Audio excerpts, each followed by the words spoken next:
Welcome. This is Techspressionism 93. It is April 3rd, 2025. We have a special presentation today. It's a hybrid salon where we are combining our international online audience with a live audience from the Cape Cod Museum of Art. Just one bit of piece of information here. After the presentations, we will have a Q&A session. The way that we will order the Q&A is that the live audience will do their questions to our presenters first, and then we will do the Q&A session for our online audience to ask the presenters who are at the museum. So with that, I am going to throw the microphone over to Benton Jones, who is the Director of Art at the Cape Cod Museum of Art. Benton, welcome. Great, thank you very much, Michael. And I'm very happy to be part of this groundbreaking event here at the museum, live from Cape Cod. I'm Benton Jones, I'm the Director of Art, and I'm enthusiastic to be able to host this hybrid in-person and online 93rd Techspressionist Salon in our D'Alessandro Auditorium. Our museum encompasses 7 gallery spaces with rotating exhibitions here, an outdoor sculpture garden on our 22-acre Center for the Arts campus. Like the Techspressionists, we too were founded by artists. Founder and ceramicist Harry Hall recognized that the artwork being created in our region was being exported en masse to galleries and museums worldwide. And Cape Cod needed a place where artwork relevant to the region could be collected, preserved, and celebrated now and for generations to come. We were established in 1981 for that purpose. As the Techspressionists are acutely aware, the mediums that artwork can manifest is rapidly changing and evolving. And like libraries, we too must reinvent ourselves to maintain relevance. In 2022, we had our first exhibition dedicated to digitally created artworks in an exhibition titled Pixels. This is when I was first introduced to the Techspressionist community of artists. And that was through one of your members, Karen LaFleur. And Karen proposed an exhibition of her own work, moving image artwork, in a collaborative exhibition generated between Cape Cod-based Karen LaFleur and Canadian-based Renata Janiszewska, titled Mariniana, The Interrupted Wave, which took place from November 21st, 2024 to February 9th, 2025, right here in our 90-seat auditorium. It received recognition from Artscope magazine. I actually have a copy here. It got front page recognition and a 6-page article by Lee Roscoe, who's here with us today also. So thank you for that recognition. We're fortunate to have Karen and Renata with us in person here today. In fact, Renata flew in just yesterday from Lions Head, Canada. Janiszewska, is a new media artist. Her video works feature animation, loops, digital paintings, and music she composes herself. Using custom brushes, she expresses themes of biodegeneration, altered perception, and feminism.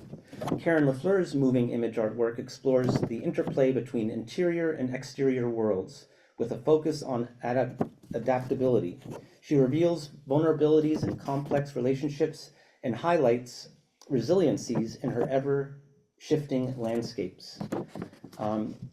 So we are going to now watch the trailer for Mariniana, and as you can interpret from the title, this body of work reflects on our relationship with the ocean. So with that, can you start the trailer? This is Karen here. Thank you, Benton. Hi, everyone. See if I can get this trailer up and running for you here.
So with that, I'm going to welcome Karen LaFleur to the podium.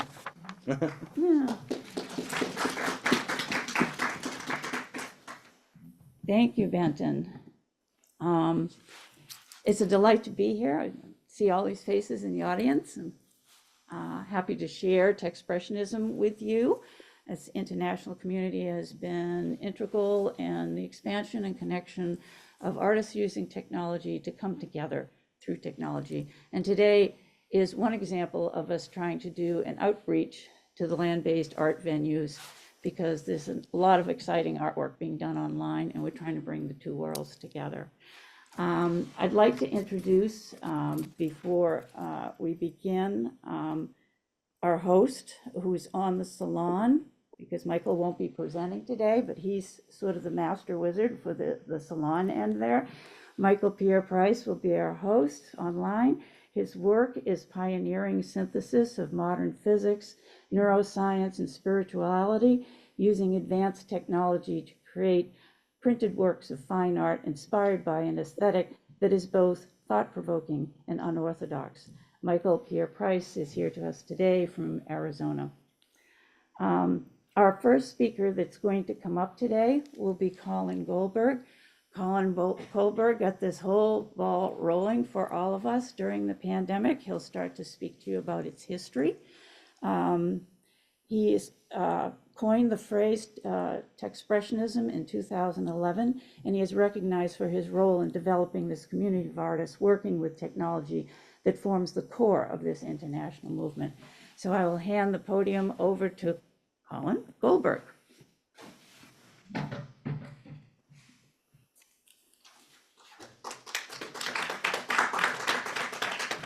All right. Thanks, Karen, for the introduction. And hi, everyone. And thanks for joining us here today. My name is Colin Goldberg, and I'm an artist based in North Bennington, Vermont. To start, participant is enable translation. Okay. To start, I'd like to extend my thanks to the Cape Cod Museum of Art and the museum director, Benton Jones, for inviting us here today. I'm going to present a quick history of Techspressionism, a term I coined in 2011 and began developing into an artist group in 2020. So Techspressionism is defined as an artistic approach in which technology is utilized as a means to express emotional experience. The term's derived from two root words, technology and expressionism. So a lot of people can't have a hard time pronouncing it and think it's Techspressionism, and I just tell people it's expressionism with a T, so just Techspressionism. I'll start with a little bit of background information on my personal artistic development, which will provide some context on how the term originated. I was born in the Bronx, New York in 1971, and I grew up on the east end of Long Island, where my father got a job teaching chemistry at Southampton College.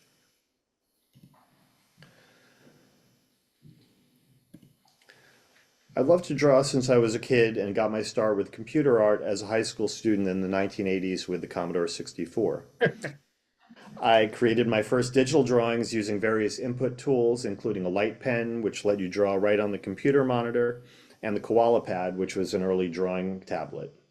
I also experimented with telecommunications using the Commodore 64 and a 1200 baud dial-up modem. Since this was before the World Wide Web, most of my time online was spent dialing into underground BBSs, or bulletin board systems, run out of people's homes.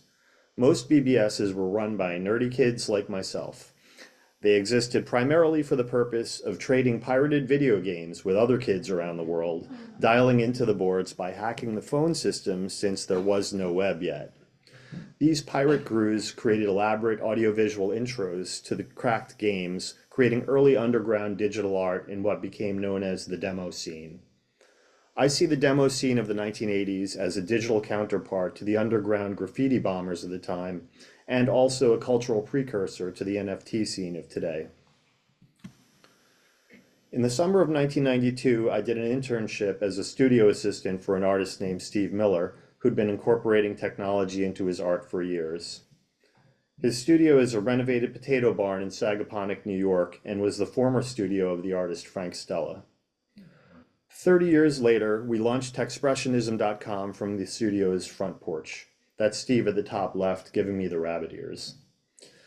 During the internship, I learned screen printing from a fellow assistant named Robert Barden, who had been Warhol's printer for many years. He's on the top right there. As a student at Binghamton, I studied painting under a noted New York School abstract expressionist painter named Angelo Ippolito. He opened my eyes to abstraction and encouraged me to move to New York after my graduation to pursue a career as an artist. I moved to New York City in 1994, and my first job in the city was developing CD-ROMs at a small multimedia shop in the East Village. One morning, the shop's owner came in and said, "There's a new way to distribute multimedia globally. It's called the World Wide Web. We've got to get in on it." Being the youngest guy in the shop, I was tasked with learning how to code HTML. These are two early sites I designed and coded in the mid-90s, the launch websites for Popular Science magazine and Golf magazine. I also worked with a team to launch Snapple.com onto the web in 1996 as a freelancer at their ad agency, and was part of a small team of designers that built Merrill Lynch's intranet, or internal corporate network. That was about 1997. 30 years later, this online development experience would become an essential component in Techspressionism's development, with Techspressionism.com serving as a content repository for the movement, housing our artist index, documentation of our online and offline exhibitions, and the recordings of our salons, roundtable discussions, and artist interviews. In the evenings, I use the same tools I worked with in my day job to experiment with my first explorations into abstract digital art. This piece, entitled Urbanite, is a digital drawing of mine from 1999. It's an early example from my Metagraph series of vector-based digital drawings, which I animated and minted to the blockchain as audiovisual NFTs 25 years later. Recently, I've produced a selection of my metagraphs as large-scale augmented reality digital monoprints on vinyl, which animate on the gallery wall when viewed with a mobile app. This piece, called Kneeling Icon, was purchased by the Hearst Corporation in 2022 and is permanently installed in Hearst Tower on 57th Street in New York City. In 2005, I ran a painted service through my inkjet printer for the first time. I hacked the printer, removing the roller wheels to allow the work to pass unscathed beneath the print heads. This is an early work on paper from my wireframe series. Based on this body of work, I was awarded a full scholarship to the MFA Computer Art program at Bowling Green State University in Ohio, where I would go on to meet Patrick Lichty, a fellow artist and graduate school colleague, who had become one of the co-founders of the Techspressionist artist group in 2020. The 2005 painting Pollock Studio, shown on the left, is one of my first works on canvas incorporating digital overprinting. In 2005, it was accepted into the permanent collection of the Pollock-Krasner House and Study Center, which is the former home and studio of the painters Jackson Pollock and Lee Krasner. The Pollock House's director, Helen Harrison, would go on to become a key figure in Techspressionism's formation as an artist group, and continues to serve as an advisor for the project. I coined the term Techspressionism in 2011 as the title of a pop-up exhibition in Southampton, New York. I never felt comfortable referring to my work as digital art, since much of it was created with physical paint and brushes. The term Techspressionism literally just popped into my head, and I used it as the title of the show. Helen Harrison wrote the catalog introduction, which was the first use of the term Techspressionism in critical commentary. Ms. Harrison would later generously offer her time in the movement's development and was instrumental in helping to define the term, notably stressing the importance of defining Techspressionism as an approach rather than a style. This allowed the term to be applicable to a wide range of artistic styles, both figurative and abstract. In 2014, I wrote the first draft of the Techspressionist Manifesto, which was inspired by artistic manifestos of the past, including Andre Breton's Surrealist Manifesto and Marinetti's Futurist Manifesto. There's 10 points in the manifesto, but I feel that the first 3 are the most central. The first point is that the computer and technology in general are not separate from humankind, but are a natural extension of us. The second point is that technology is a continuum as old as humanity, not a novelty or fad. The third point is that the computer is just one of a long string of tools that have enabled human expression, including the typewriter, the camera, the printing press, the pen, the pencil, and paint. Techspressionism was first referred to as a movement in Wired in 2014 in an article titled "If Picasso Had a MacBook Pro." Ironically, at that time, I was the only artist using the term to describe their work. The term Techspressionism was first discussed on television in a PBS interview recorded during a 2015 artist residency I did at the studios of Key West in Florida. The interview aired on the PBS Miami show Art Loft and was later syndicated to other PBS stations across the United States. One morning in the summer of 2020, I did a Google search for Techspressionism, and I saw that an artist named Oz Van Rosen had independently used the term to describe her work in several articles online. I reached out and asked if she was interested in developing an artist group around Techspressionism, and she was receptive to the idea. We decided to use Instagram as a platform to locate other artists and established an account for Techspressionism featuring our work. Later that month, I met with my friend Steve Miller to discuss the idea. We did some brainstorming, and on August 22nd, 2020, Techspressionism.com launched from the front porch of Miller's Sagaponic studio. Shortly thereafter, I contacted Helen Harrison, who supported the idea and agreed to serve as in an advisory role to the project. Helen suggested organizing an exhibition to gauge interest in developing an artist group, so we organized a Zoom meetup to discuss the next steps. The first Techspressionist Salon was held on September 1st, 2020, and in attendance were Helen Harrison, Oz Van Rosen, myself, Steve Miller, and my friend and graduate school colleague Patrick Lichty, who was teaching animation in Abu Dhabi at the time. We collectively established the current definition of Techspressionism with the goal of bringing it into common usage as a term of art historical nomenclature. The salons have become a core component in Techspressionism's development as a movement. Techspressionists started as an artist group during the pandemic when many people were quarantined and Zoom gained worldwide popularity as a means of communication.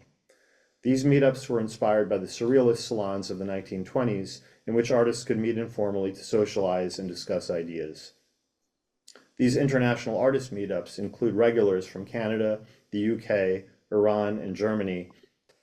So this screenshot from Salon number 2 is the earliest photographic documentation of the salons. Artist Devonte Bradley, also known as Davo, is visible in the lower left, proposed recording our salons and creating a Techspressionism YouTube channel to house them, which launched in 2021. So all of the past salons, starting with number 8, are archived on the Techspressionism YouTube channel, which is at youtube.com/Techspressionism. Salons are held on the first Thursday of each month at noon Eastern Time and are free and open to the public. Artists are encouraged to share their work online via Zoom screen sharing. So sometimes we have a specific topic and artists are pre-selected by a curator, and other times we have sort of an open studios format where artists can just jump in and show what they're working on. Techspressionism's growth model is based on self-identification. Basically, you're a Techspressionist when you say you are. To further this philosophical approach, we introduced the hashtag Techspressionism on Instagram to spread the word and to allow artists to self-identify with the term. The Instagram hashtag has been the primary mechanism by which Techspressionism has propagated itself internationally. And as an aside, I actually became interested in a field called memetics, which is something that was established by the geneticist Richard Dawkins back in the 1980s, and he was the originator of the term meme. So before all of the internet cat memes that everyone's familiar with, it was actually a study of the propagation of cultural information, and it follows a genetic model in which ideas are passed from host to host, which would be us, through a variety of mechanisms. One of them that I think is extremely efficient is social media. So there's currently over 80,000 posts on Instagram using the hashtag Techspressionism, and that's from about 2020 when it first started being used. The Techspressionist Visual Artist Index was established in October 2020. It's a curated collection of artists primarily discovered through their use of the hashtag on Instagram. Over the past 3 years, our artist index has grown from the 4 artists in our initial salon, along with Helen, to over 350 artists from more than 45 countries. Artists working with technology can add the hashtag Techspressionism on Instagram to gain visibility to the group's Instagram curator, Canadian artist Renata Janiszewska, who is here with us today, and recently exhibited her work at this museum along with her collaborator, Karen LaFleur. Using the hashtag is a prerequisite for inclusion in the artist index, as the group's membership is based on self-identification. When the Techspressionism YouTube channel launched in 2021, it also became the platform for an ongoing series of artist interviews. And the format is that artists interview other artists in the spirit of Andy Warhol's Interview magazine. So he established this idea in print. These interviews include discussions with many pioneers in the field, such as the artist Ann Spalter, who is the founder of the digital art programs at the Rhode Island School of Design and Brown University, and Frank Gillette, who was a seminal video artist of the 1960s, whose work was included in Signals, the recent video art survey at the Museum of Modern Art. And he worked directly with Marshall McLuhan also, which I thought was pretty cool. In the 1970s, the German artist Joseph Beuys created the term social sculpture to embody his understanding of art's potential to transform society. I was first introduced to social sculpture by Joseph Nechtvatal, an American artist based in Paris who creates paintings using computer viruses and robots. And I was actually introduced to Joseph through Steve Miller. As a work of art, a social sculpture includes human activity that strives to structure and shape society or the environment. The central idea of a social sculptor is an artist who creates structures in society using language, thoughts, actions, and objects. From my standpoint, the primary transformative goals of Techspressionism include the following opportunities: to present innovative work in a broad range of styles reflecting the expressive potential of electronic media, to demonstrate that artists have always adopted contemporary technologies for creative purposes, and to exercise curatorial inclusivity regarding gender equality and international focus and sociocultural diversity. Michael Price, today's moderator, established the Techspressionism Roundtable series. The first roundtable, which I moderated, was a lively discussion on the movement between Helen Harrison and Christiane Paul, the curator of digital art at the Whitney Museum. This recording, along with the other roundtables, is available for viewing on Techspressionism.com. So now I'm going to go a little bit into the exhibitions we've done from 2021 to the present. Our first exhibition and the first number of exhibitions were held online because the group was founded during the pandemic. Our first exhibition, or series of exhibitions, were the Techspressionism Collab series. This project, initiated by Davo, aka Devonte Bradley, was inspired by the idea of notable collaborations, specifically the one between Andy Warhol and Jean-Michel Basquiat. The project involves 2 artists passing a digital file back and forth to create a collaborative piece. The show and our subsequent online exhibitions were produced using a Berlin-based virtual exhibition platform called Kunstmatrix, with whom we established a technology partnership in 2021. In May of 2021, the exhibition NFT Now, which was curated by Ann Spalter, opened on Techspressionism.com as one of the web's first curated exhibitions of NFTs. Spalter's NFT artwork was featured in the New York Times after fetching a personal record in an NFT auction at Sotheby's. The online show was selected as a Frieze Week editor's pick in ArtNet News and has been archived for viewing at Techspressionism.com NFT Now. So you can actually navigate through this virtual gallery, click on the pieces, and then you're taken to the platform on which the NFTs are traded. Techspressionism 2021 was a survey exhibition featuring artists from 26 nations. This exhibition, curated by myself and Patrick Lichty, received over 1,200 artwork submissions in the initial online call for entry.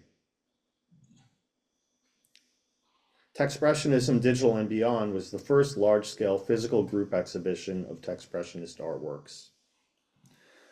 This exhibition, which I curated for the Southampton Art Center in Southampton, New York, included paintings, sculptures, NFTs, time-based works, digital still images, installation works, and prints. The show included the works of more than 90 artists working with technology from more than 20 countries around the world, including Afghanistan, Australia, Belgium, Brazil, Canada, Canary Islands, the Czech Republic, France, Germany, Hong Kong, India, Iran, Italy, the Netherlands, Peru, Puerto Rico, Russia, Taiwan, Turkey, Uganda, Ukraine, and the United States. And you can see on that slide, there's a grid of images that were created by soliciting high-resolution images from artists from 15 different countries, which I had fabricated on aluminum panels using a budget that we were afforded through the Arts Center. And the works were signed using technology similar to DocuSign, and many of them sold actually through the exhibition, and 100% of the funds went directly to the artists. These are a couple other installation shots from that show. The work in the back there, the grid of 9, is by Frank Gillette, who's known for his video art, but also has been creating Photoshop work. The large painting on the left is Steve Miller's, the one with the pink, and that's actually, I believe, a satellite image over the Brazilian rainforest, I think. And then the large sculpture, the inflatable on the right, is by an artist named Michael Reese, and that also includes an augmented reality component. So there's the grid. And this is a group shot of the artists, some of the artists that were at the exhibition at its opening. This last summer, the Kingsborough Art Museum hosted Hello Brooklyn, Techspressionism 2024, which was a group exhibition of digital artists curated by Tommy Mintz, Sungjin Lee, and Oceana Andres. The exhibition included over 100 expressive and innovative works in various styles and mediums by an international selection of artists. And here are some fun candid shots from the opening in Brooklyn. This fall, the first exhibition of Techspressionist artworks outside of the United States will be held at the Contemporary Art Museum of Uzbekistan. It is tentatively called simply Techspressionism, or the Uzbek translation of that. The curator, Cynthia Beth Rubin, will lead a group of 12 artists to Uzbekistan in September.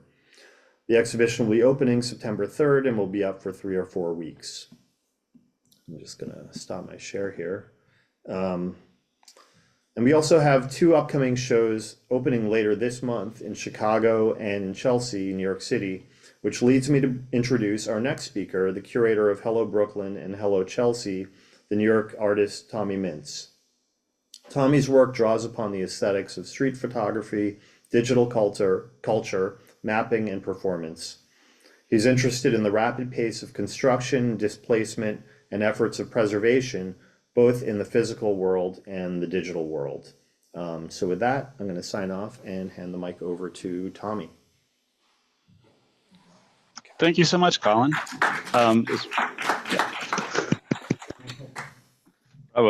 It's really wonderful to see the history of how the group has evolved and come together. I mean, it really does feel like a very well-developed community, almost family, where we're really getting to know each other's work in a substantive way. I'm going to try to share just a few pictures of, once again, the Hello Brooklyn show that. One second. That Colin mentioned a moment ago, and the show was so well received that we've been asked to present it again. The upcoming exhibition is going to be. Sorry, I need to tap something here to show pictures. Now are we seeing pictures of Hello Brooklyn? Yeah. Yes. Great. Sorry about that. So. Hello Brooklyn was a kind of a sprawling show, if you will. We had a very large space, and the challenge of the upcoming exhibit in Hudson Guild Gallery from April 30th to June 25th is that all of these works are going to be put into a much smaller space. So we're going to have a very interesting, cozy show coming up, and I encourage everybody to mark your calendar. April 30th is the opening reception, 441 West 26th Street in Manhattan. And really, I don't have that much else to say besides it's been a wonderful experience as a both artist and as, I hesitate to say curator, but organizer. It's helped both sort of expand my sense of what aesthetically is possible with digital work, and also what's possible with building a community, unconstrained by geographic boundaries. So thank you, Colin, and thank you for the chance to speak up in Cape Cod. I appreciate it. And I'm going to pass the microphone back.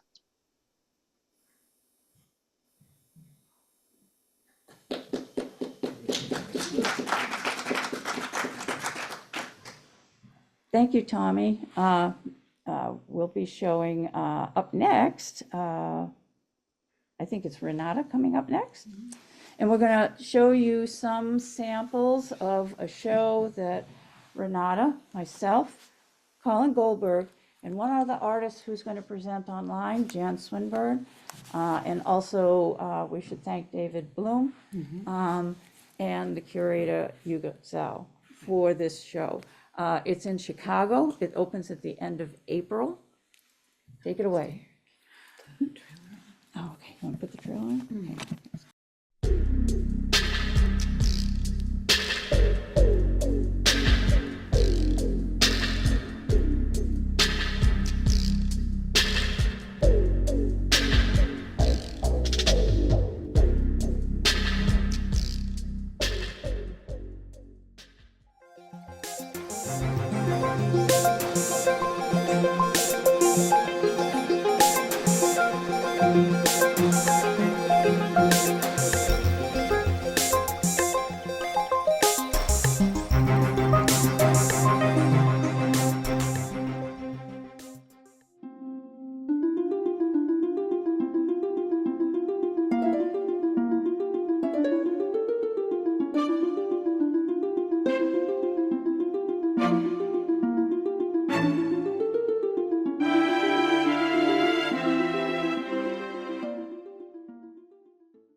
All right, so 4 of us decided to do this project together and to make the title about Techspressionism because we're bringing it to an audience in Chicago where we've never had an exhibition. And the challenge was that as you saw in the trailer, the screen is it's 150 feet long and very tall, about 12 feet tall at the highest point. So to make a video that size, just as an example, the average size of one of my videos might be 2,000 pixels along the longest point, the longest side. This was 15,000 pixels. So to have a file that size on your computer takes a considerable amount of power, computing power, and to manipulate it and to blend it with the other artists. And we had to literally work separately and then join it up and then take it back again and then join it up in another manner and finally export it to the venue where they did film it with a drone, which is what you saw on the trailer. The first slide is a still from one of my pieces of animation for the final work. And I move between representation, which is not realistic, but it represents actual recognizable things, in this case faces, to abstraction throughout my work for this particular project. It literally goes between abstraction to representation. This is a still of the entire screen with the work projected in the daytime. It's quite amazing to me how well the color translated. It might be a little bit brighter because you're seeing it from a screen than you would when you were standing in the atrium there.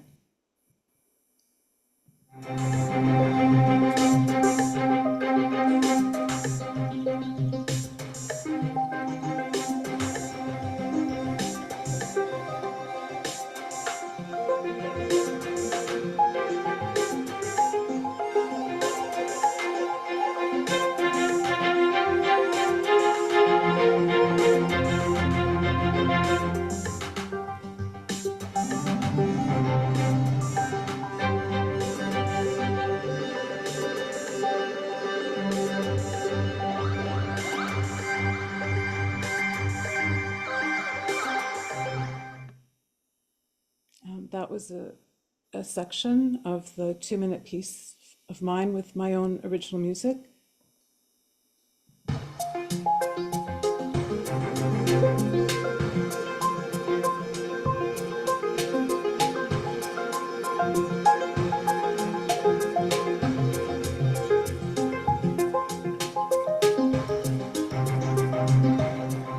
And that was the recent drone footage that was filmed about 3 weeks ago for us in Chicago. So I'm going to hand it over to Colin Goldberg now.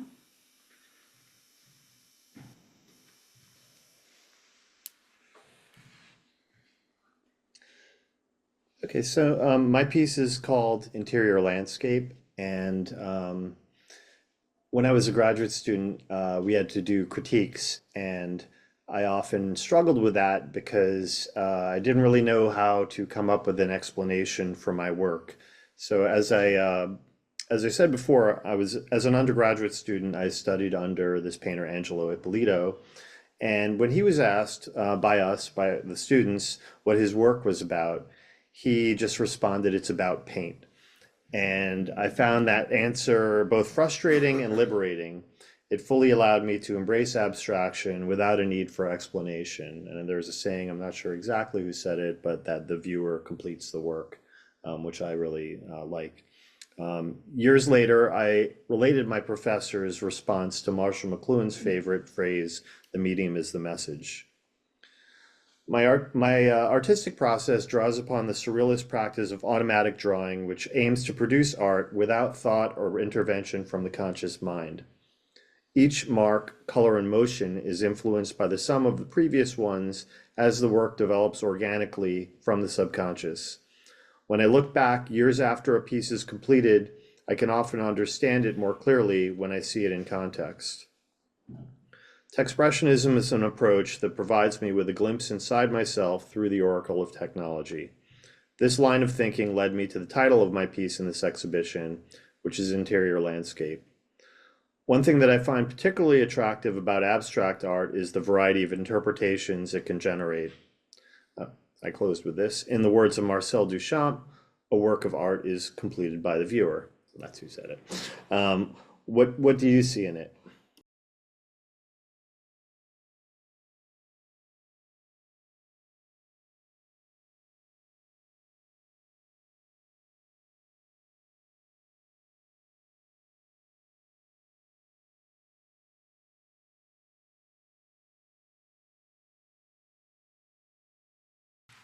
Hello, everyone. Again, I'm back. It was a real pleasure to do this project, and like Renata said in the very beginning, a super challenge technologically for us artists to be able to create for this giant space. And there are a few people, I know we've thanked the museum, the audience for being here, and Benton Jones, all the work that he's done on this project for the theater is amazing, and to allow us to come here today is just a delight, because I believe it was 2002 was my first exhibit here at the museum, and it was actually in this room. So we've come full circle. And that show too was also digital art. That was my night driving series of embedded stories into prints. There's some people that haven't been mentioned here today, and I'd like to go through them. Yuka Sao is the curator for the 150 Media Stream project. We thank her immensely for her support through this project because, like Renata said, it has a super challenge for us to do technologically, and the opportunity to view our work on a 150-foot video wall by 22 feet high is just amazing. The other person is David Bloom. David Bloom is the producer for our team. He's the first person, maybe the first contact to 150 Media Stream. So we thank David immensely for all his support. In fact, the photo you're looking at right now probably is one of his because he would drive in from Chicago a couple hours away and take pictures for us over this 2-year development when the tests were going up on the screen. So thank you, David. And of course, we thank Michael for being the host today and all the Techspressionist artists, as well as those who are here today, perhaps in the Salon, who are not normal visitors. We welcome you too. My project for 150 Media Stream was titled Macorosol, and I'll explain that in the next couple of slides. This is, as Renata showed, a section of the piece. It's probably, a short third or a fat quarter of the actual length of the piece. If I put it up on the screen to show you the whole thing, it'd be a pencil line going across here. So this is a zoom in on the artwork, and also the music is by Nancy Tucker, who does all the music for my moving image artworks. She's an amazing composer.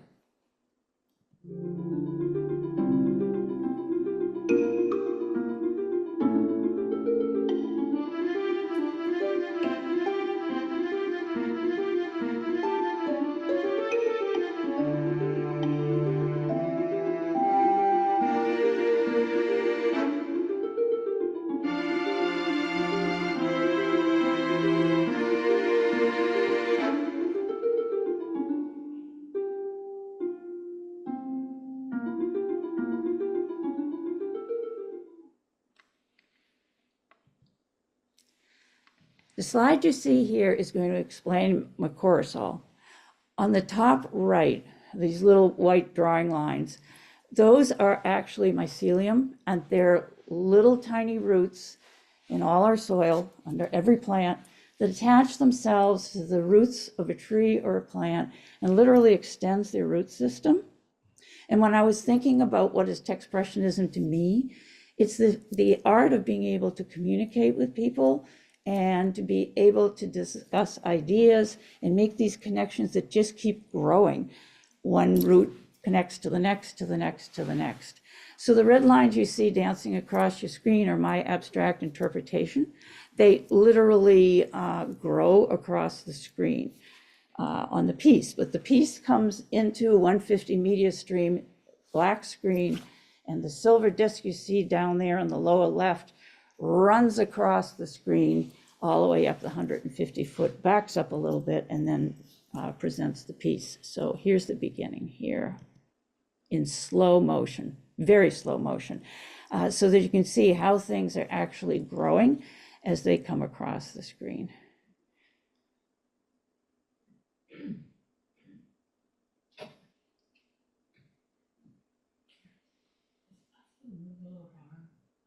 I don't know how to move the little bar. This is Zoom. That's the best we can get. It's the best we can get. Zoom is blocking us today.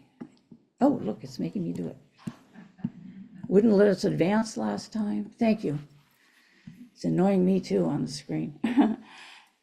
And then down below would be the full 150 foot and then a little more because I didn't put all of it on the screen. It's about 80%. See, now I'm stuck in Zoom. How did you get it out? Is that the end of the presentation? No. It's not sure.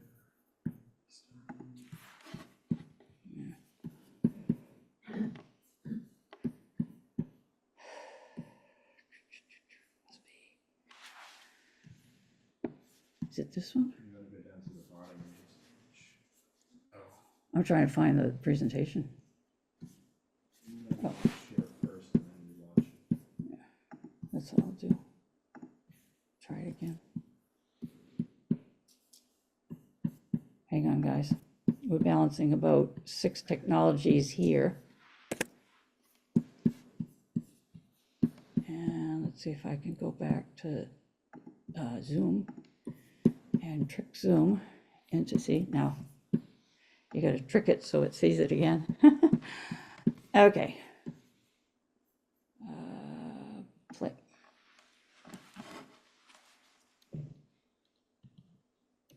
There we go. When we started this project, the first thing that was sent to us is the gray template that you see on the top. And Renata talked a little bit about the challenges in this doing this project.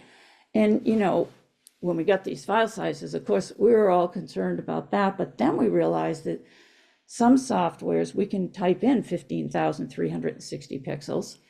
But when you go to rip the file, i.e. make the final movie, it actually made it a different shape than was on the wall. So for myself, I had to experiment with like 3 different softwares in order to be able to find one that I could do one part of my piece in and then switch it over to another part and keep jumping back and forth between softwares. So this was not only a challenge to get the whole piece of it's 8 minutes, I believe, a little over 8 minutes, between 2 minutes for each artist, to get and knit that together into one exhibit. But it was also a challenge individually with our own software on our desktops. And then you see the full 150 feet image that I worked with in the center. And then at the bottom is that gray template dropped over the top. So it really cuts down your vision of what you're creating. So you're constantly jumping back and forth between what you're creating and then dropping this template over the things that you want to appear on the screen. And this is my last slide for the presentation. The one on the right, we just received along with the drone footage. This is my piece at night on the video wall, which is really dramatic. I love this shot. But if you notice in the right-hand side, that color piece, on the left-hand side of that colored image, there are these white lines that are kind of streaking in across, and they almost touch the little orange globe and the red ring on the left. Now look at the full left, and there are many people in this audience who knows Philip Piper. Philip Piper was my husband for over 30 years. He passed away way too young, at about 50 years old. An absolutely brilliant artist. And the reason that I selected different parts and pieces of his little white sketches here to embed within my 150 media stream artwork is that Phil, his whole life, was a very early transplant patient, so he spent 17 and a half years on dialysis, etc. And yet he still created beautiful work, which is in the collection here at the museum. But his family came from Chicago. And Phil used to go, when he was quite young, right up until he left for college, every summer, and he would paint in the streets of Chicago with his painter grandfather, who came over from Germany, and was a painter there. And so in Chicago, he and his grandfather would not paint the pretty riverside, they would paint the industrial parts of Chicago. So for me, personally, and now publicly, this is my love letter to bring Phil back to Chicago. So I'm going to end there, this part of the presentation. And we're going to go online to Michael, because Jan Swinburne, the 4th artist in our group, will begin to present.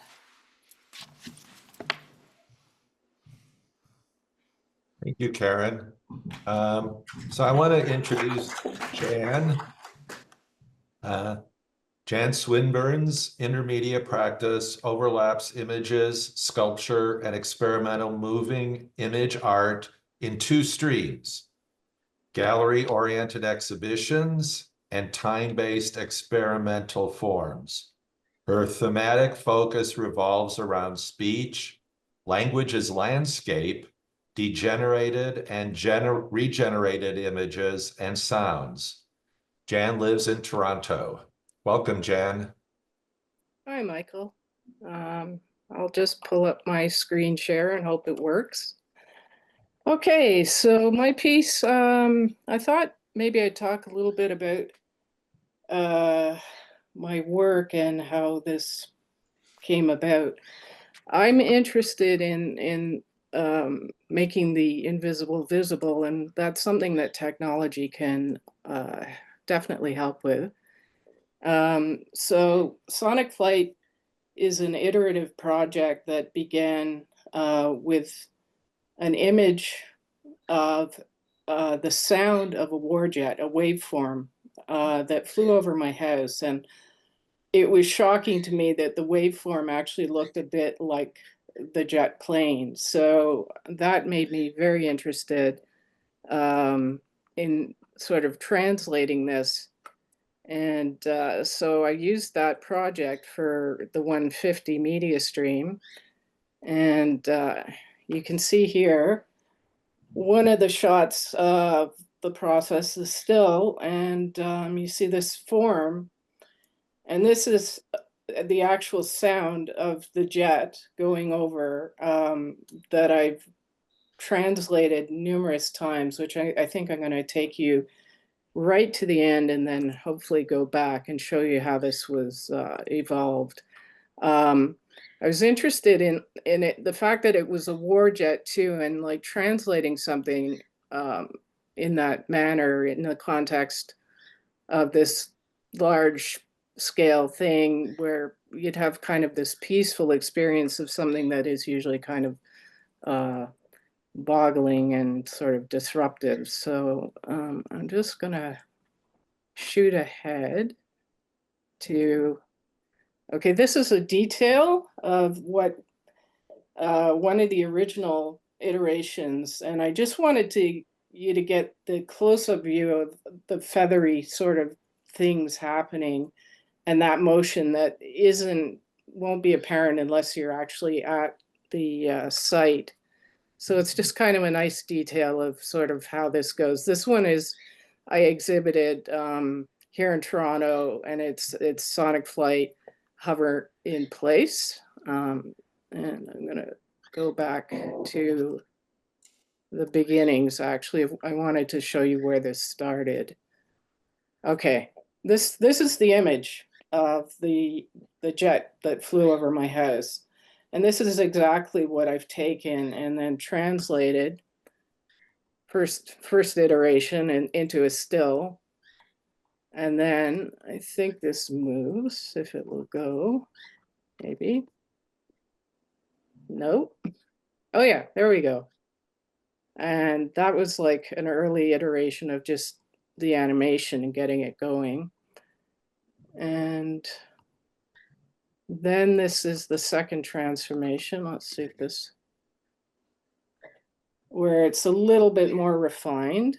And then go back. This was the first actual time-based video that I made with the piece. And it's just a short clip. And I sort of imagined sound traveling through space and, you know, what does this mean? And it's interesting that, you know, this machine ended up sort of making this organic looking form through technology, which is something I found really interesting as well. So this was just the very beginnings of this project, actually. I can take that back. And then I showed you this for the detail. I think this is, oh, that's the still, actually. So that just gives you some idea of where this comes from. This one is, that's the moving. And, okay, go back one more. Okay, and then we came to this project, which, as everyone has said, was like technically one of the most challenging projects I've ever encountered.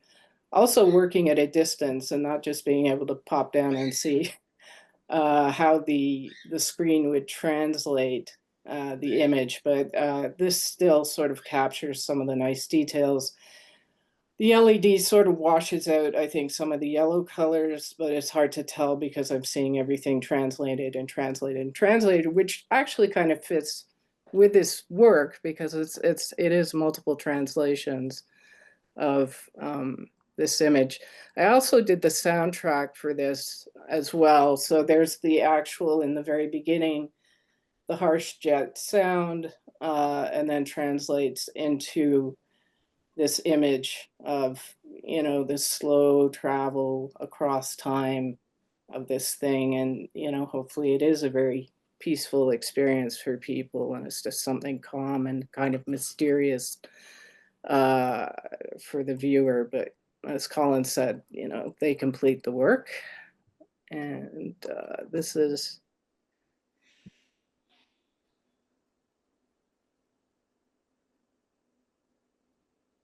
view at night.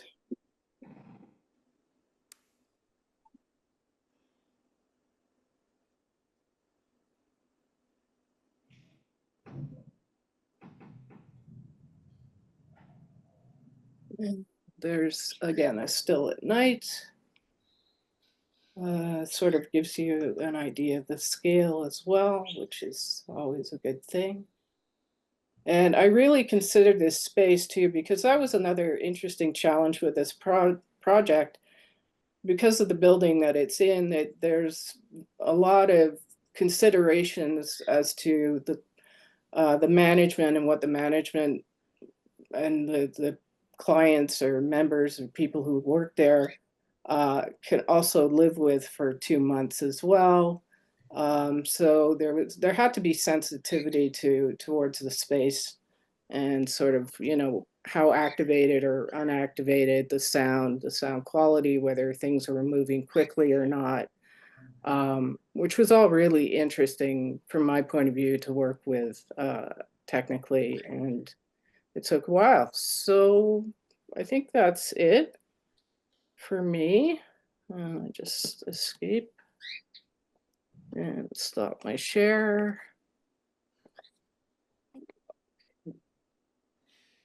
And I really wanted to thank everyone for having us today, and my colleagues for helping out so much and being part of this project. It's been extremely exciting. And the curator and David and 150 Media Stream for having us. I think it's been really great. So that's it for me. Thanks. Thanks, Jan. What a wonderful project. I'm going to hand it back to Cape Cod. Great, thanks, Michael. So the show in Chicago opens on April 28th, and that's at 150 North Riverside Drive in Chicago. The show in Chelsea opens April 30th. So we have overlapping exhibitions, and the next Salon is actually going to be broadcast from Chicago. I'm going to be down there moderating that with the curator, Yuga, and the other 3 artists, Karen, Renata, and Jan, are going to be zooming in. So we'll be on site, or I'll be on site, and be able to give a little walkthrough live. And that's going to be on the first Thursday of May at noon. So at this point, we're going to open it up for some Q&A, and we're going to have 2 pieces of it, one for the offline audience and one for the online audience. So if you guys have any questions, you know, feel free to raise your hand. And I do. Let me get the microphone for you. Oh, I can scream. Well, they won't hear you online. Yeah, hi. You say wall, but it seems to be in little panels. So as someone who's a technical idiot, could you explain the panels that it seems to appear on? Thank you. I think that was the choice of the designer of the installation itself, an architect who's from Chicago. Rather than have a screen, he decided to make a big picket fence. So that was the artistic decision of the architect who made the model for this. And then every artist who's been invited to show has had to contend with the shape. Also, it's like going and seeing a picture of a Grand Canyon. We can't really explain the size of this space, but it is a huge atrium walkthrough. I mean, the ceilings are double, triple the size of the 22-foot high screen. It's all glass. And the whole building in Chicago is cantilevered at the bottom. And so all this light comes in. And I think the designer and everybody wanted to keep that light airiness within the space. And so each one of those blades is an individual monitor. So there's a lot of coordination going on here. Do you want to say anything? No, I think that was a pretty good explanation. Do we have any other questions from the live audience here? While we're talking about that screen, you mentioned the audio is playing, and I'm also curious, what is the lobby, what is that the building for? It looks like that's the lobby and there's 2 reception desks. Is there a technology related purpose for the building?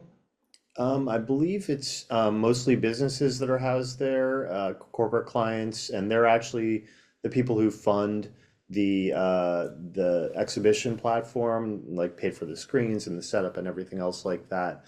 And I think it's also the headquarters of one of the large hotel I think chains. it's Hyatt, The Hyatt. Hyatt Regency. They also pay the artists as well. Yeah, actually, that's another thing that's important to note is that this was a commission. So we actually got paid by 150 Media Stream to create our work, which is amazing, and are even, working with a PR person where there was a budget that was also afforded by 150 Media Stream. So it's really an amazing opportunity for us as artists to be able to produce work on this scale and also to be able to get compensated for it and get it out there in the world. And also to give Techspressionism a platform, both in real life and through this presentation. Absolutely. I had another question. Sure. Sorry, I don't mean to, other people have questions, but, how much storage did you need? What type of laptop or desktop did you have to use? I mean, I know if I'm making a movie, there's a hell of a lot of storage, so what, how many gigabytes? Tell us a little bit about that, if you could. Well, all 3 of us are unashamed Apple users, and we all have, I believe, an M1 machine. I actually composited the work together from the different artists in Final Cut, and geez, I'm not even sure exactly how many gigs it ended up being, but quite a large file. And yeah, I'm not even sure exactly how big it was, but it was a large file. It's hard to say how large because all our files were different. We all had different technologies. Some people knew how to compress large files, but may not have had the power to do it. So they'd help the people who had the power to do it to be able to compress the file in the end. Some people helped other artists within the group to knit their pieces together because if you couldn't put that much data across 15,360 pixels across and actually make the thing move, then the artist would create 4 separate 4K films, and then they all have to be knitted together. So each one of the artists within the group, our files kept passing around to who had the capability. Any other questions? Cynthia? Yeah. Thank you. I want to say hello to the Techspressionists over at the Salon. Thrilled to be here today to witness this event. And I would like to say, ask the question of Renata and Karen, your piece, The Interrupted Wave, can you tell us how that came about in terms of concept and putting your 2 pieces together, which I'm sure has to be a challenge? Well, we worked together from the very beginning of the project. We talked a lot. Every month we talked for 2.5 hours minimum, and we prepared for those meetings by creating work. A lot of the work we created never made it into the final cut, but the concept was partly because of the environment that the Cape Cod Museum of Art inhabits. we wanted to make a piece that had a meaning for Cape Cod residents. And Karen grew up, had a boat of her own when she was quite young here, and is very, very familiar with the marshes and the coasts. And she also collaborated with Lucas. So that was another part of the piece.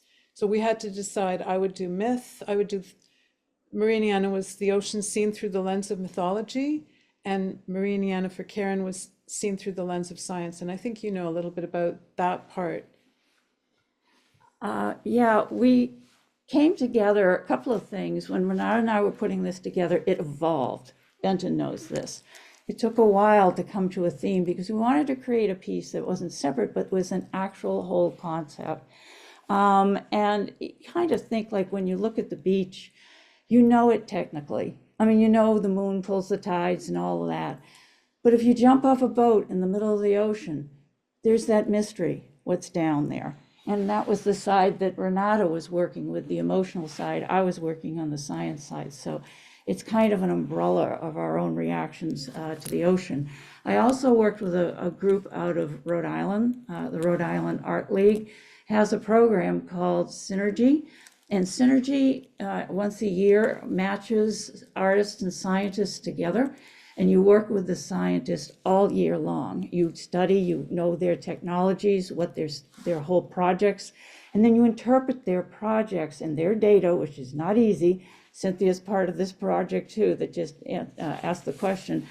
And you get to know the ocean from the scientist's point of view, and you create an artwork with them together that goes on exhibit.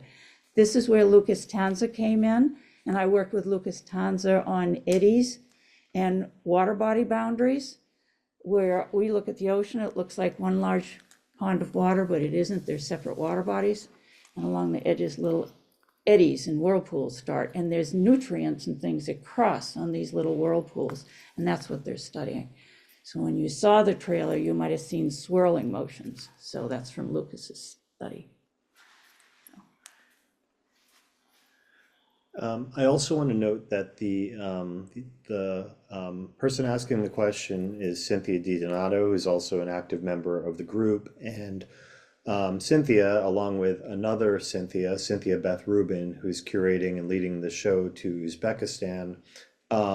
They created an ongoing series called the Techspressionism Co-working, in which on the, I guess it's every Tuesday at noon, artists can get together online and just create work, discuss it, and that's also something that's completely open to the public and free. And there's a registration for that on the homepage of techspressionism.com. On the homepage, you could also find the registration for the upcoming Salon. So I invite everybody to join us. I think we have time for maybe one more in-person question, and then we're going to switch to the online audience. This salon might go a little past the hour and a half time that we usually do, but I think that's okay. So are there any other questions from the audience here at the museum?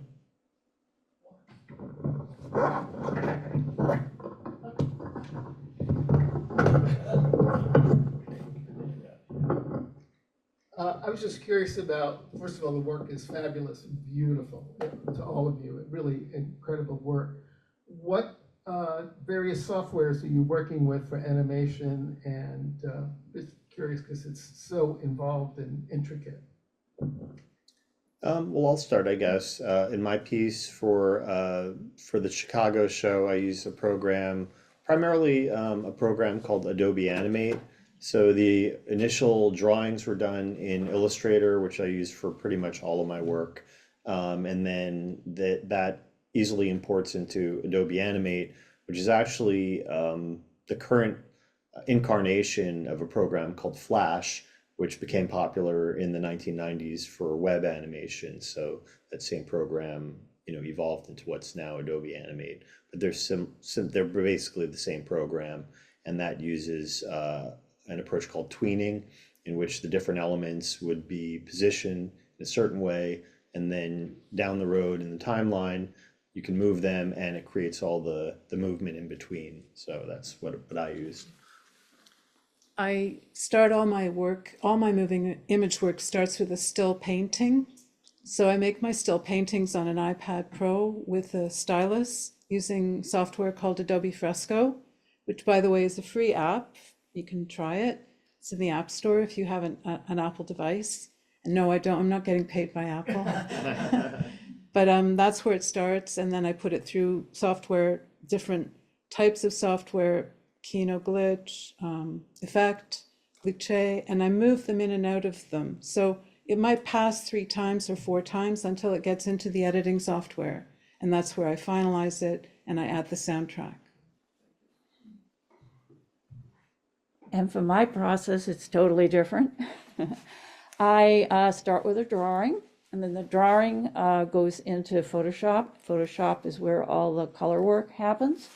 Then within Photoshop, I take my drawing apart to every little dot and squiggle that's in the drawing so that they're all on separate layers. Those separate layers get imported into Motion. That's where the basic animation starts. And then from there, it goes to Final Cut Pro in order to render the clips together into a film. If there's an effect that I cannot get in those softwares, I will use Blender, I will use After Effects, and also Cinema 4D. And I just want to mention, any of you people who want to stay around, we will be showing Meridiana in its full 20-minute exhibition mode after we leave the salon. So. Jan, do you want to say a few words about your process as well? Yeah, I'm very interested in taking images apart and working with low resolution and then transforming them. So in this instance, it was the still that I ended up animating, which I touched on, but in my other work is general. You know, it's generally I degrade images and change them through various apps, like so many old ones, new ones, and kind of end up with this result in this case, and in other cases, it's work with sound waves. So that's it basically. All right, awesome. Well, I think what we're going to do now is switch to the online audience. So I think Michael is going to take over there and we'll field some questions from everyone zooming in. If you do have a question from Zoom, if you could please just let us know your name and also where in the world you're zooming in from. That's always a pertinent piece of information. All right, great. Also, if you're familiar using the raise hand symbol from Zoom, that would be great. And I see I'm going to pick Alan Hirsch first, since he's had his hand raised for a little while. Thanks, Alan. All right, so I'm calling from Chevy Chase, Maryland, just north of the DC line. I have just a couple of simple questions. I just became aware of this group. I'm a scientist, and I'm also a mathematical artist. So what you see behind my head is all done with a giant mathematical program that I've written myself. And I manipulate everything pixel by pixel. So it's pretty unusual. And I'd like to become an active member of the group. And I don't entirely know. I mean, there was some mention about putting hashtags in my Instagram. I certainly have a lot of Instagram, but I don't know if there's a more direct way of doing it by going to your website or something like that. And people might find what I do pretty interesting. I also make videos with this kind of art behind my head. Anyway, so that's just simply how do I become more participatory? Sure, that's a great question. So definitely, I think attending the salons is the primary way that people can get involved, with the group on a personal level. We also do have a Facebook group. If you go on Facebook and just search for Techspressionism, that's a place where people are encouraged to share their work, get feedback. But at the salons, some of them, like I said, are an open studios format where artists are encouraged just to share whatever they have going on, or show a little bit of a survey of what they've done in the past. And I believe we have one coming up maybe in August. July is the open. Oh, okay. Yeah, July is going to be the next one where it's sort of free form. So a lot of those ones, there'll be a moderator. I don't even know if we have a moderator sign, but maybe we will. Renata just volunteered. We'll have a little notification in the kind of the announcement for the salon that people who are interested in presenting to email Renata, and she'll sort of create a lineup in advance, which makes it easier to be able to accommodate people. But certainly, we invite people to share their work and, get involved that way.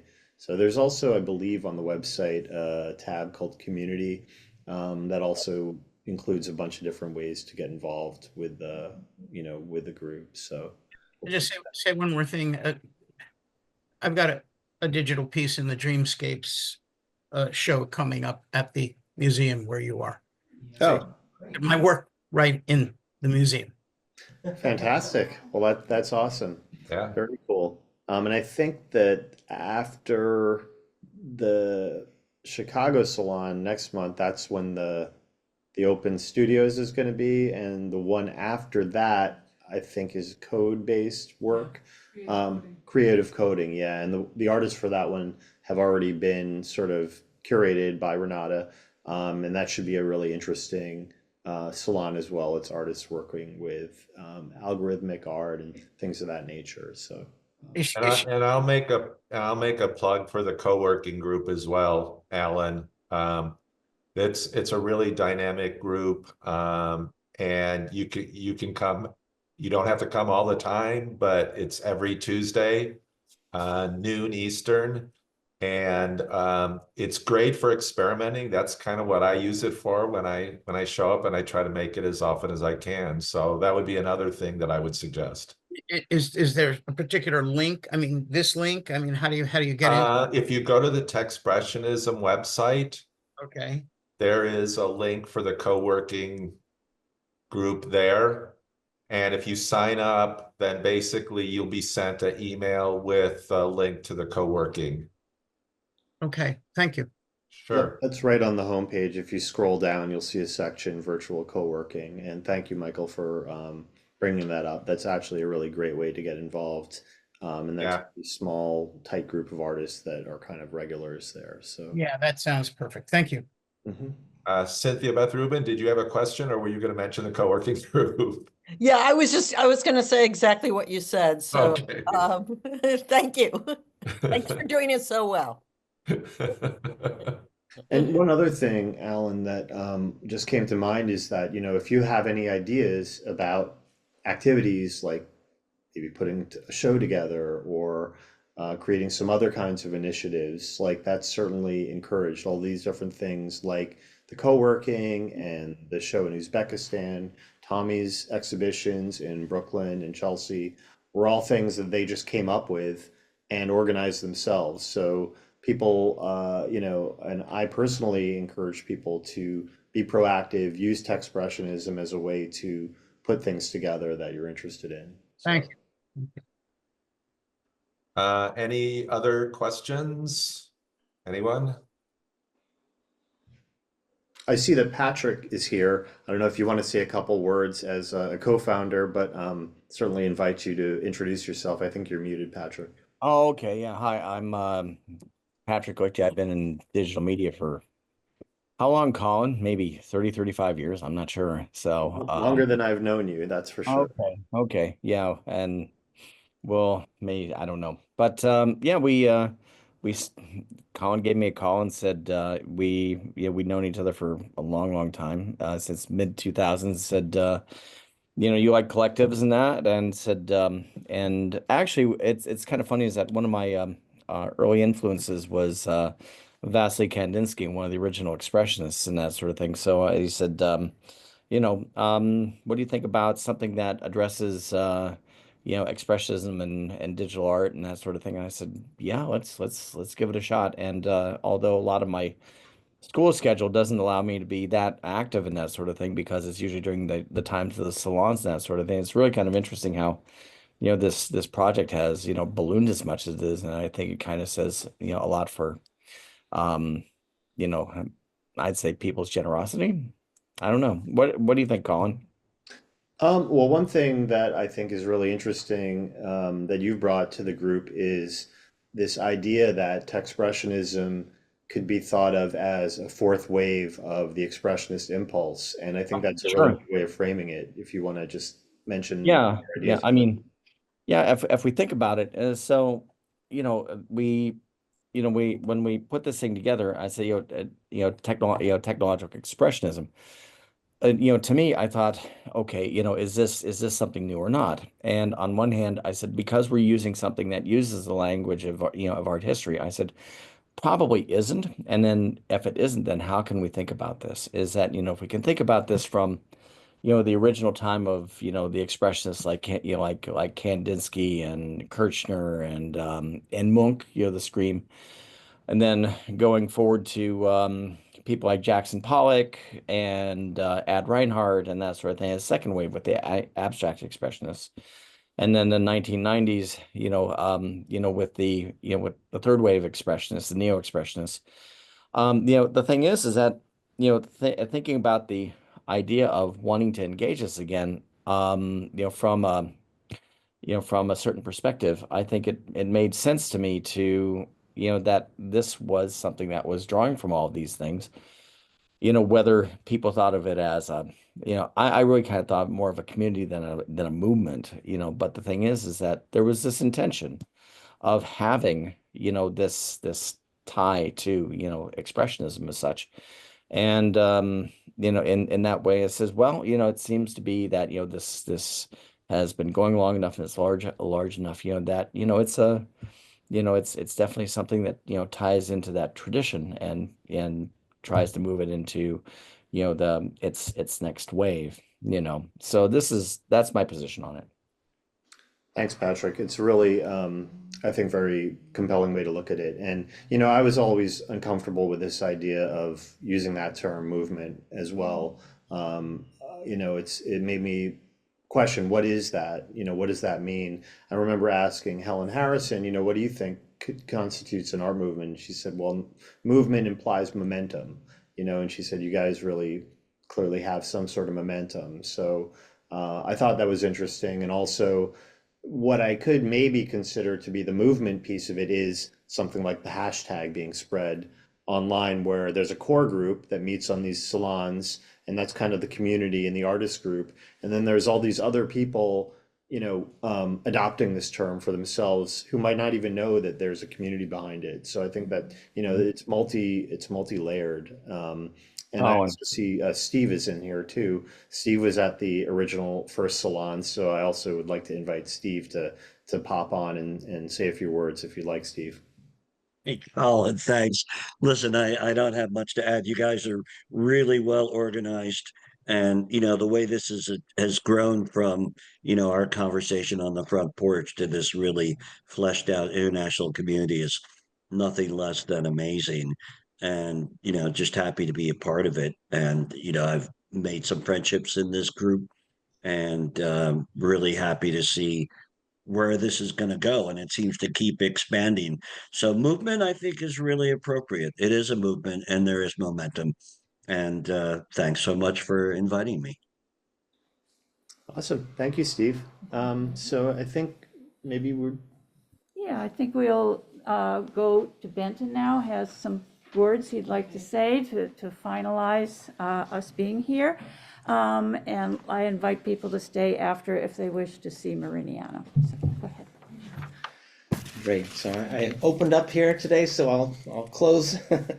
But yes, thank you all for being here. What an insightful and welcoming community Techspressionists have built.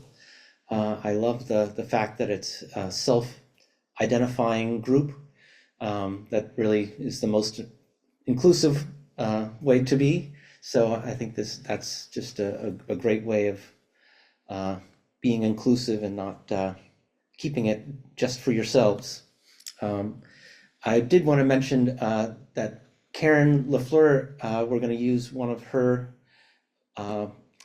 a still of her moving images to blanket our elevator. And so we're going to create a vinyl image of the elevator, something like a Doctor Who, where you're going into this space and getting transported. And so thank you very much, Karen, for that. And I'm also excited to have permission from Karen and Renata to propose their collaborative artwork, Mariniana, to become part of our Cape Cod Museum of Art's permanent collection. We have over 2,000 artworks in our growing collection, but this will be the first artwork that doesn't occupy physical space. And there's many practical questions that we need to address as we move forward with this groundbreaking shift. Questions like how we will steward the digital asset in a way that ensures its stability and accessibility, and then what the term ownership actually means and who retains copyright. And so anyway, that could be a whole salon on its own. I think we could, and I'd love to attend that one because I have to figure this all out.